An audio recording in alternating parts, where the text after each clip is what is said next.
हैं एक ऐसे व्यक्ति की जो पिछले कई महीनों से न्यूज़ में छाए हुए हैं और उनके बारे में अब जान लेना बहुत ज़रूरी है, क्योंकि उनके ऊपर अब उनकी सभाओं में पत्थर चलाए जा रहे हैं। पेशे से राजनीतिज्ञ, बाहुबली, गुंडा एक्ट के शिकार, जेल भी जा चुके हैं और साथ ही साथ कई सामाजिक कार्य भी करते हैं। तो आइए इनके बारे में बात करेंगे, बृजभूषण शरण सिंह के बारे में, जिनको लेकर कई सवाल आपके मन में बनता होगा। पहले उनके बारे में जानते हैं और फिर उनके पूरी स्टोरी के बारे में जानेंगे। अब तक की बात करेंगे तो बृजभूषण शरण सिंह का जन्म कब हुआ था, तो ये 8 जनवरी 1957 को उत्तर प्रदेश राज्य के गोंडा जिले में एक बिश्नोहरपुर गाँव में साधारण परिवार में हुआ था। महिला एथलीटों ने बृजभूषण शरण के खिलाफ कौन से आरोप लगाए हैं, अगर हम उसकी बात करेंगे तो बृजभूषण शरण सिंह के खिलाफ भारत के कई पहलवानों पर यौन उत्पीड़न, छेड़खानी और मनमानी करने के लिए बजरंग पुनिया, विनेश फोगाट और साक्षी मलिक व अन्य खिलाड़ी न्याय पाने के लिए धरने पर बैठे हुए हैं लगातार। लेकिन इस समय धरना उठ चुका है, क्योंकि उनकी खेल मंत्री और गृह मंत्री से बात होने के बाद कि कुछ दिनों बाद हम कार्यवाही करेंगे, जांच हमारी कंप्लीट होने वाली है, उसके बाद आपको जो करना होगा करिएगा, इस आश्वासन के बाद अभी वो अपने जॉब पर लौटे हुए हैं। यानी कि सब लोग गोल्ड मेडल जीतने के बाद या मेडल प्राप्त करने के बाद ओलंपिक में उनको उनके राज्य में किसी न किसी पद पर तैनात किया गया है, तो वो लोग अपने काम में चले गए हैं। तो ये था महिला एथलीटों का बृजभूषण शरण सिंह के ऊपर आरोप। अब हम बात करते हैं कि बृजभूषण शरण सिंह मुख्य रूप से कौन है। तो अगर हम बात करेंगे वर्तमान में, तो बृजभूषण शरण सिंह भारतीय कुश्ती के महाअध्यक्ष और भाजपा पार्टी के एक नेता हैं। राजनीति में उनकी सबसे बड़ी जीत 1991 में हुई थी, जब वह 10वीं लोकसभा के लिए चुने गए थे। इसके अलावा वह 6 बार लोकसभा सीट को अपने नाम कर चुके हैं और कुश्ती के करियर में उनका बहुत ही अच्छा सफ़र रहा है। तो ये सारी चीज़ें रही इनके बारे में। अब आइए इनके बारे में हम डिटेल से बात करेंगे, कौन है बृजभूषण शरण सिंह और किस प्रकार से उन्होंने ग्रोथ किया है। तो बृजभूषण शरण सिंह एक भारतीय कुश्ती महासंघ के अध्यक्ष हैं और उसके साथ ही वह भारतीय जनता पार्टी के सदस्य भी हैं। और इनका जन्म 8 जनवरी 1957 में गोंडा जिले के एक बिश्नोहरपुर गांव उत्तर प्रदेश में हुआ था। उनकी माता का नाम प्यारी देवी और पिता का नाम स्वर्गीय जगदम्बा शरण सिंह है और उनकी शादी 11 जून 1981 में हुई थी। इनकी पत्नी का नाम केतकी देवी है और इनके 2 पुत्र और एक पुत्री भी हैं। उनकी पत्नी पेशे से बीजेपी से लोकसभा सांसद और जिला पंचायत अध्यक्ष रह चुकी है। मतलब पूरा परिवार ही राजनीति में घुसा पड़ा हुआ है। उनका पुत्र जो है, बड़ा पुत्र जो है, गोंडा शहर में विधायक है वर्तमान समय में।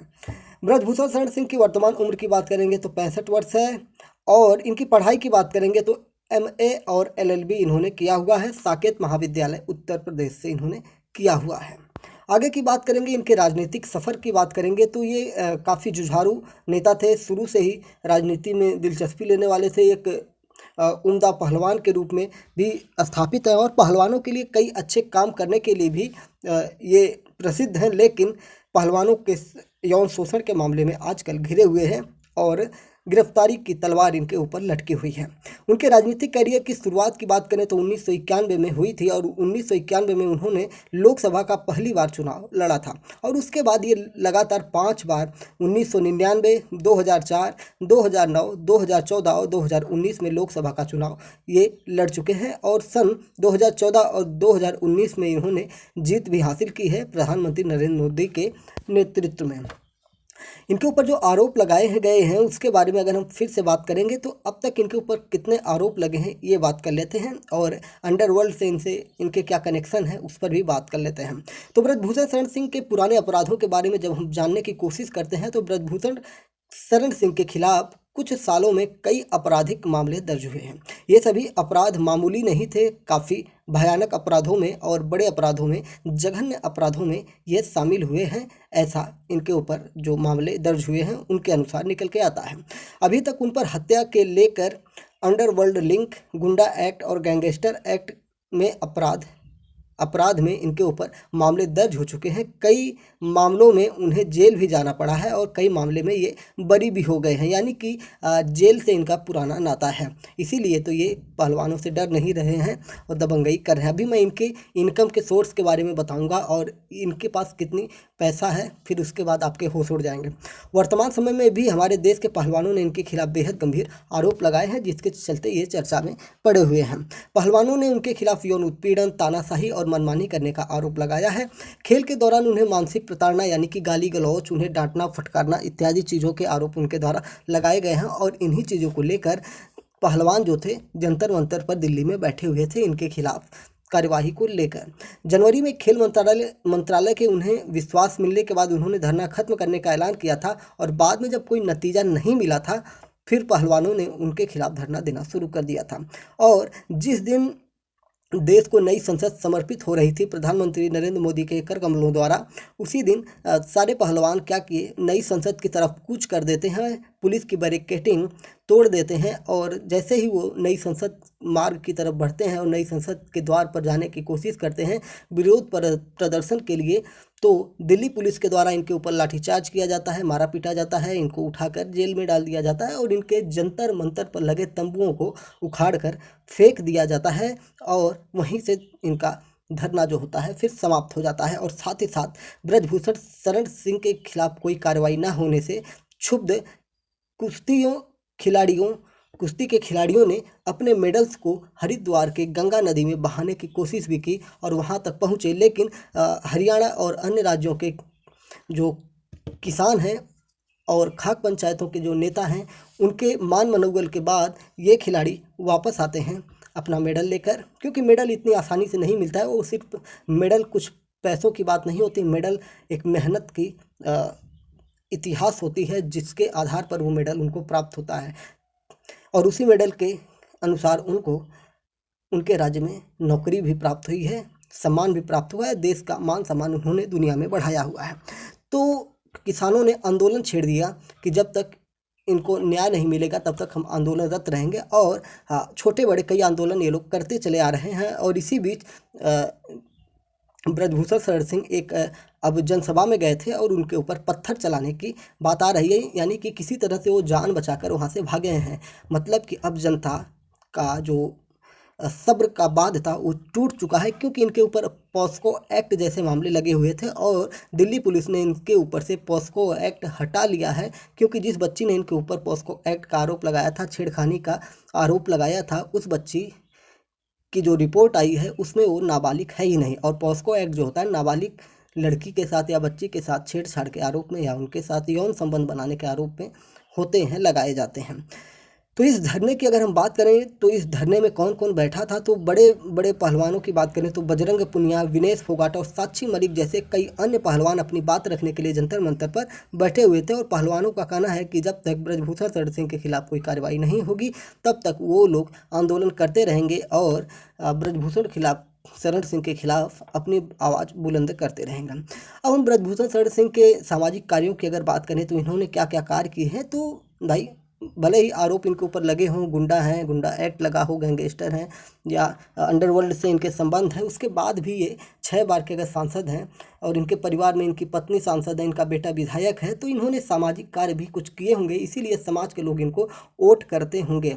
भाई सिर्फ गुंडई के दम पर नहीं हो सकता ना, काम करेंगे तभी आपको वोट मिलेगा लोकतंत्र में।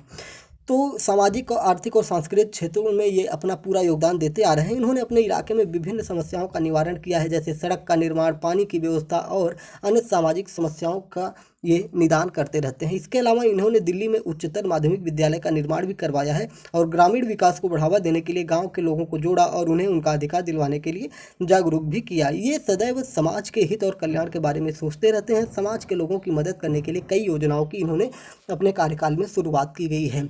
अगर हम इनके इनकम सोर्स के बारे में बात करते हैं या इनके वर्थ के बारे में बात करते हैं, नेटवर्थ जो इनकी है, इनकम है, उसकी बात करेंगे तो जानकारी के अनुसार ब्रजभूषण शरण सिंह की कुल संपत्ति 100 करोड़ से भी अधिक है। और अपने गांव क्षेत्र में गोंडा, बलरामपुर, बहराइच और श्रावस्ती के 4 जिलों में लगभग 54 स्कूलों के ये मालिक है। 54 स्कूल इनके अंडर में काम करते हैं। और इसके अलावा ये 6 बार लोकसभा के सदस्य भी रह चुके हैं। और उनकी पत्नी के पास लगभग 6 करोड़ की संपत्ति है। संपत्ति के अलावा उनके पास लग्जरी कारें हैं, जिनमें फॉर्च्यूनर, स्कॉर्पियो, फोर्ड जैसी महंगी लग्जरी कारें हैं।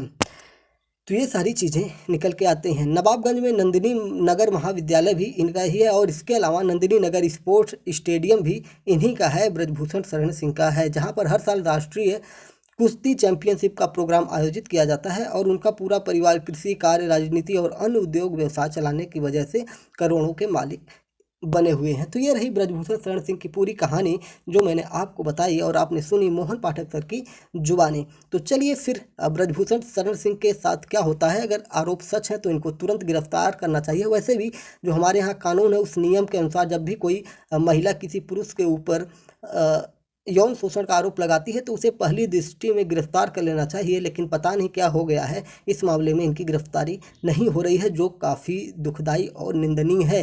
खैर, मामले ने राजनीतिक तूल पकड़ लिया है क्योंकि इसमें ब्रजभूषण शरण सिंह के खिलाफ अभी तक कोई पुख्ता सबूत नहीं प्राप्त हुआ है कमेटियों के द्वारा और इसको राजनीतिक तूल दिया जा रहा है। जो गैर बीजेपी पार्टियां हैं उन लोगों के द्वारा इसको समर्थन देने से थोड़ा सा जनमानस के अंदर भी ये चीज़ें आ गई हैं कि शायद ये मामला राजनीतिक हो सकता है और सारे के सारे पहलवान एक ही अखाड़े से होने की वजह से और भी मामला राजनीतिक दिखाई पड़ रहा है। और जिसमें हरियाणा की राजनीति को लेकर और कुश्ती महासंघ के अध्यक्ष पद को लेकर काफ़ी मामले दिखाई दे रहे हैं। साथ ही साथ कुश्ती का जो इंटरनेशनल कमेटी होती है उसके द्वारा भी, अंतर्राष्ट्रीय कमेटी जो होती है उसके द्वारा भी अल्टीमेटम जारी किया गया है कि इतने वक्त के अंदर में कुश्ती महासंघ के अध्यक्ष का चुनाव करवाकर नए अध्यक्ष को नियुक्त किया जाए। यानी कि ब्रजभूषण शरण सिंह के खिलाफ कार्रवाई ना होने से अंतर्राष्ट्रीय मीडिया ने भी और अंतर्राष्ट्रीय संस्थाओं ने भी इसको नज़र में ले लिया है। तो मामला गंभीर हो चुका है। ब्रजभूषण शरण सिंह के खिलाफ अब जनता भी सामने आ रही है और इसीलिए इनके ही रैली में या इनके ही प्रोग्राम में इनके ऊपर पत्थर चलाए गए। उम्मीद है कि आपको ब्रजभूषण शरण सिंह की कहानी सुनकर कुछ ना कुछ जानकारी प्राप्त हुई होगी। अगर जानकारी प्राप्त हुई होगी तो आपका फ़र्ज बनता है कि आप चैनल को सब्सक्राइब करें, हमारे साथ जुड़ें और भी लगातार करंट अफेयर और डेली न्यूज़ एनालिसिस एक्सप्लेन और साथ ही साथ हमारे साथ लाइव टुगेदर भी आप भविष्य में कर सकते हैं। और साथ ही साथ अगर हम बात करें तो हमारे टीचर्स टॉक और अन्य सारे बहुत सारे प्रोग्राम हमारे धीरे धीरे आने वाले हैं जो समय के साथ साथ आपको पता चलते रहेंगे। आप हमारे चैनल को धीरे धीरे ग्रो करवाते रहिए और जुड़ते रहिए जिससे आपको ढेर सारे चीज़ें प्राप्त होती रहें। जय हिंद, नमस्कार, भारत माता की जय।